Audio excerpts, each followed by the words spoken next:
Eta doa iftitah sami hukumna sunnat. Bilih mual dibaca oge mangga. Da urang ge osoknya salah kapeung matara maca doa iftitah. Doa iftitah teh hukumna sunat. Bade dina salat fardu, bade dina salat sunat. Hukumna sunat. Komo dina taraweh Allahu Akbar cek imam teh can ge urang Allahu Akbar Bismillahirrahmanirrahim. Tah nya eta doa iftitah hukumna sunatnya.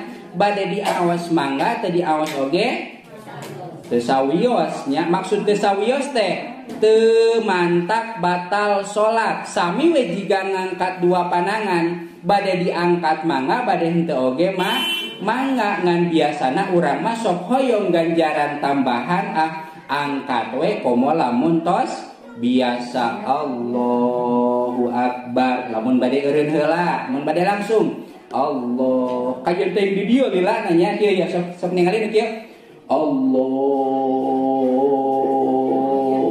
Aduh lila kene kajeun deui Allahu Akbar teu batal gitu nya. Atawa bade di luhur Allahu Akbar. Nu penting sanapas jeung kakuping. Teu kenging harewasan nya takbiratul ihram teu kenging kieu. Tah teu kenging gitu. Tapi kedah kakuping, minimal kakuping ku urang, ku dirina. Allahu Akbar. Sakitu oge kakuping. Allahu Akbar. Hek suarana teu kenging nyilesa kapeung, ieu nyilesa kapeung teh. Allahu Akbar. Eta oge teu kenging nya, tapi suarana kajen teuing mamaeusan tapi teras kakuping ku urang.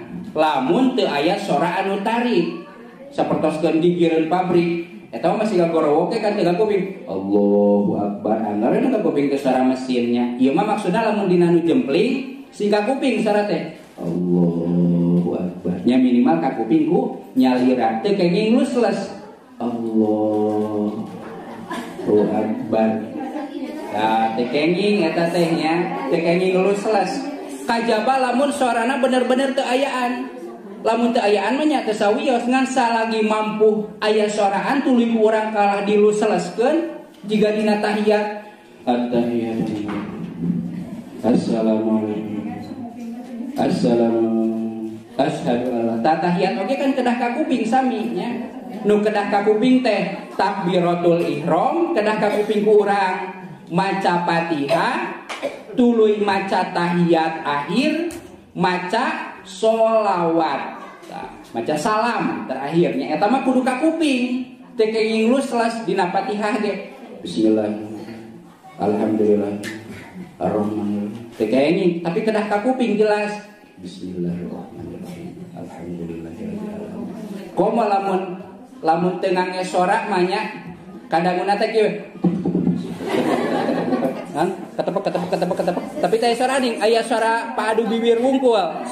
Teu kenging eta teh nya. Fatihah mah kedah kakuping minimal kuno salatna. Sabab eta teh rukun qauli, rukun salat anu kudu kakuping. Teu kudu kakuping ku batur, teu kudu kieu. Bismillahirrahmanirrahim. Teu kudu kitu. Komo diragamkeun mah Alhamdulillahirabbil alamin. Tata kedahnya ngan bisi bade mangganya. Anu jelas kudu kakuping kunu salatna.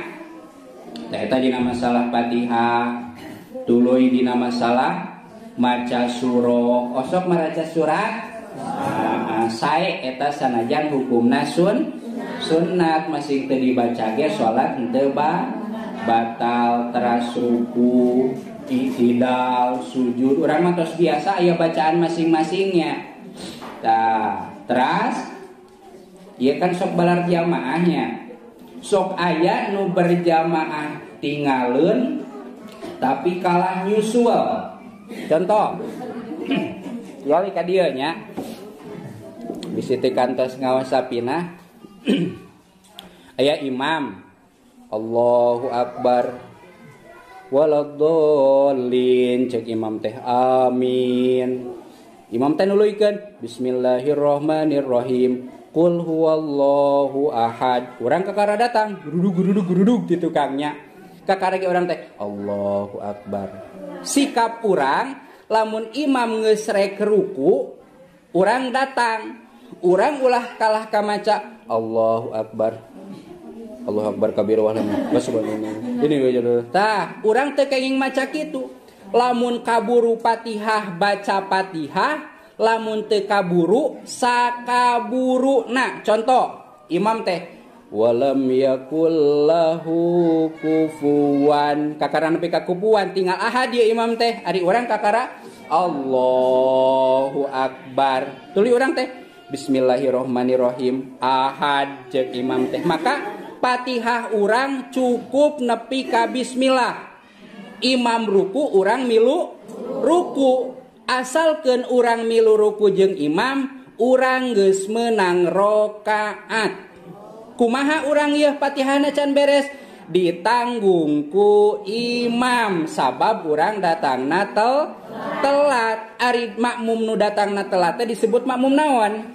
Masbuk. Ari masbuk teh hartina tingaleun nya kapiheulaan ku imam. Tah jadi lamun urang datangna paneuri alias henteu bareng nya kakara oge Bismillahirrahmanirrahim. Ari imam Allahu akbar ruku. Urang ulah maksakeun alhamdulillah arrahmanirrahim maliki yaumiddin. Ulah geus we milu naon? Milu ruku jeung imam. Asalkeun milu bareng ruku jeung imam, rakaat urang diitung sanajan Fatihahna kakara bismillah wungkul.